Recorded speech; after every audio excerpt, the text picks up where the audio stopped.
నమస్తే ఫ్రెండ్స్, నేను మీ ప్రవీణ్ శంకరి. ఇవాళ రాహుల్ గాంధీ హైదరాబాద్కు వస్తున్నాడు. ఎందుకు వస్తున్నాడు? మెస్సీతోని సీఎం రేవంత్ రెడ్డి ఆడే ఫుట్బాల్ మ్యాచ్ చూడడానికి వస్తున్నాడు. వచ్చిన పనిలో పనిగా ఇక రాష్ట్ర కాంగ్రెస్ నాయకులతోటి, మంత్రులతోటి, అలా టీపీసీసీ ఏదైతే ఉందో దాంతో మీటింగ్ పెట్టుకొని ఏదో మాట్లాడుకొని పోతున్నాడు. అసలు ఎందుకు వస్తున్నాడు రాహుల్ గాంధీ? ఏమన్నా రానికే ముఖం, ఏమనంటారు సిగ్గు, శరం, లజ్జ ఇంకేమైనా ఉన్నాయా అనుకోవచ్చా? అసలు ఇన్ని 2 సంవత్సరాలకు వెళ్ళి తెలంగాణలో ఇంత జరుగుతుంది. హైడ్రా వచ్చి గరీబోళ్ళ ఇల్లు ఊలగొట్టినాయి. కొన్ని దశాబ్దాల కాలం పాటు వాళ్ళు ఇల్లు కట్టుకొని, రేకులు వేసుకొనో, లోన్లు తెచ్చుకొనో, ఉపాసం ఉండో, ఉప్పు తినో, ఏం చేసో వాళ్ళు ఇల్లు కట్టుకొని సొంతింటి కల నెరవేర్చుకొని, సిట్టీలు కట్టుకొని, లోన్లు తెచ్చుకొని ఇల్లు కట్టుకున్న వాళ్ళ ఇల్లు హైడ్రా పేరుతో ఇల్లు ఊలగొట్టి పేదలందరినీ రోడ్డు మీద వేస్తే బొల ఏడ్చుడు గోడున. ఏమంటారు, గిన్నె చెంబులు, తల్ల చెంబులు కూడా తీసుకోకుండా పిల్లలని, జల్లలని అందరినీ కట్టుబట్టలతోటి ఈ రోడ్డు మీద పడేసిండు హైడ్రాతో రేవంత్ రెడ్డి. అప్పుడు వచ్చి ఒక్క నిరుపేదని, ఒక్క ఇల్లు కోల్పోయిన, గూడు కోల్పోయిన ఒక్క పేదోడిని పలకరియనీకి రాలేదు రాహుల్ గాంధీ.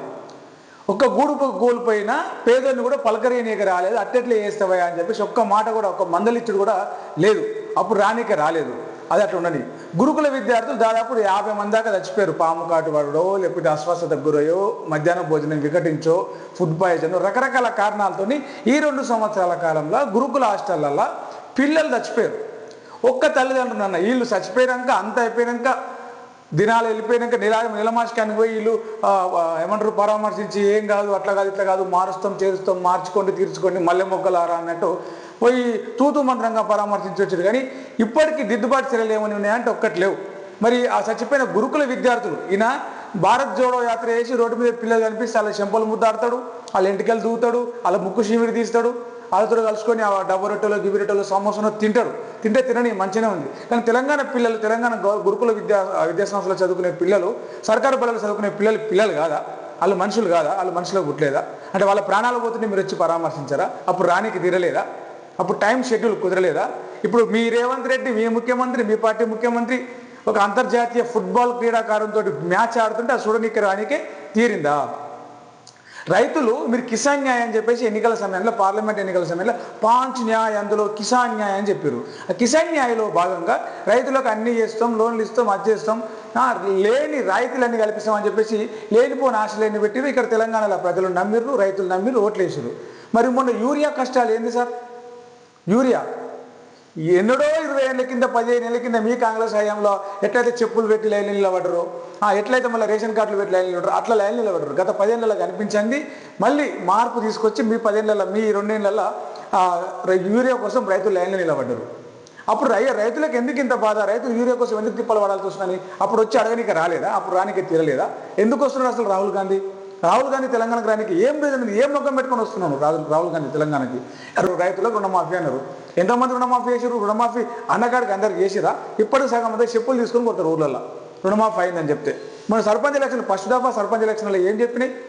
వీళ్ళు చెప్తారు మేమే 2000 గెలిచిన, జరిగినాయి 4000 చిల్లర గ్రామ పంచాయతీల్లో 1500 వరకు బీఆర్ఎస్ పార్టీ గెలుచుకుంది, 1700 వాళ్ళు గెలుచుకుంది, ఒక 200-300 తేడా. మిగతా ఏకగ్రీవాలు. ఆ ఏకగ్రీవాలలో కూడా సగం కొనుక్కున్నాయి, సగం రకరకాల కారణాలతో 190-180 బీజేపీ కొట్టుకుంది. ఈ ముఖం పెట్టుకొని వస్తున్నాడా రాహుల్ గాంధీ తెలంగాణకి? హైదరాబాద్లో ఎన్ని సమస్యలు లేవు, తెలంగాణలో ఎన్ని సమస్యలు లేవు, యూనివర్సిటీలో భూముల విషయంలో ఒకనాడు స్పందించలేదు, హెచ్సి భూముల విషయంలో. జాబ్ క్యాలెండర్ ఏమైంది అని చెప్పేసి మొన్న ఓయిపోతే రేవంత్ రెడ్డి కట్టించి కొట్టినంత పని చేశారు. తిట్టకుండా తిట్టరు విద్యార్థులు. ఆ మాటలు శివలారే విన్నారు రేవంత్ రెడ్డి. ఎందుకు మరి జాబ్ క్యాలెండర్ గురించి ఏమైంది? జాబ్ క్యాలెండర్ ఇస్తామన్నా, మనం ఇస్తామన్నమాట నిలబెట్టుకోవాలి కదా, ఇచ్చిన మాట నిలబెట్టుకోవాలి కదా, హామీ నెరవేర్చాలి కదా అని చెప్పేసి ఎందుకు ఒక్కనాడు కూడా స్పందించలేదు రాహుల్ గాంధీ. ఇలా అంతర్జాతీయ క్రీడాకారులతో మెస్సీతోని ఆడే మ్యాచ్ చూస్తే మీరు దేశవ్యాప్తంగా, ప్రపంచవ్యాప్తంగా మీకు ఒక ప్రచారం దొరుకుతుంది. మీరు రాహుల్ గాంధీకి కావచ్చు, మీరు రేవంత్ రెడ్డికి కావచ్చు, ఈ తెలంగాణ కాంగ్రెస్ పార్టీకి కావచ్చు, ఏఐసిసి కాంగ్రెస్ పార్టీకి కావచ్చు, ఒక ప్రచారం దొరుకుతుంది. మీకు ట్విట్టర్లలో, సోషల్ మీడియాలో ఒక హ్యాష్ ట్యాగ్ క్రియేట్ అవుతుంది అని చెప్పేసి వస్తున్నారా? సమస్యల పరిష్కారం కోసం, తెలంగాణలో మీరు ఇచ్చిన హామీల పరిష్కారం కోసం, హామీలను అమలు చేయడం కోసం ఎన్నడన్నా వచ్చి మీటింగ్ పెట్టిరా? ఎన్నడన్నా బీసీ డిక్లరేషన్ ఏమైంది? స్థానిక సంస్థలలో 42% డిక్లరేషన్ ఇస్తాం, బీసీలకు ఇస్తామన్నారు. ఫస్ట్ దఫా ఎన్నికలు అయిపోయినాయి. ఎంతమందికి ఇచ్చారు? రేపు 2వ దశ ఎన్నికలు రాబోతూ ఉన్నాయి, సర్పంచ్ ఎన్నికలు. ఎంతమందికి ఇచ్చినట్టు? ఇంకా 4 రోజులు అయితే 17వ తారీఖు నాడు సర్పంచ్ ఎన్నికలే అయిపోతాయి. అంటే సర్పంచ్ ఎన్నికలు అయిపోతాయి. నెక్స్ట్ 23, 24, 26, 27 తారీఖు నాటికల్లా ఎంపీటీసీ, జెడ్పీటీసీ ఎన్నికల నోటిఫికేషన్కు తయారవుతున్నారని చెప్పేసి మీ కాంగ్రెస్ పార్టీ సోషల్ మీడియా అకౌంట్లో కాంగ్రెస్ పార్టీ ప్రేమికులు పెడతా ఉన్నారు. మరి అందులో ఎంపీటీ జెడ్పీటీసీలో బీసీలకు ఎంతమందికి ఇస్తారు? అసలు అది గతే లేదు, అతి లేదు, గతి లేదు.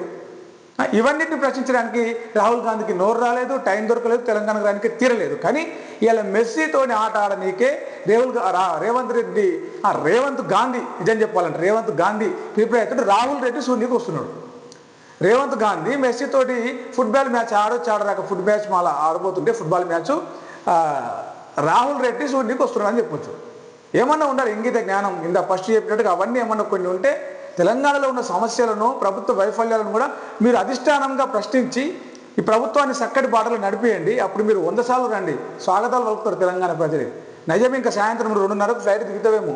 ఎవరైనా విద్యార్థులు, నిరుద్యోగులు, లేకపోతే రైతులు, ఆటో డ్రైవర్లు, హైదరాబాద్లో ఎవరైనా చెప్పులో ఇంకేంటో ఇసిరేయగల్లా జాగ్రత్త చూసుకోండి మరి.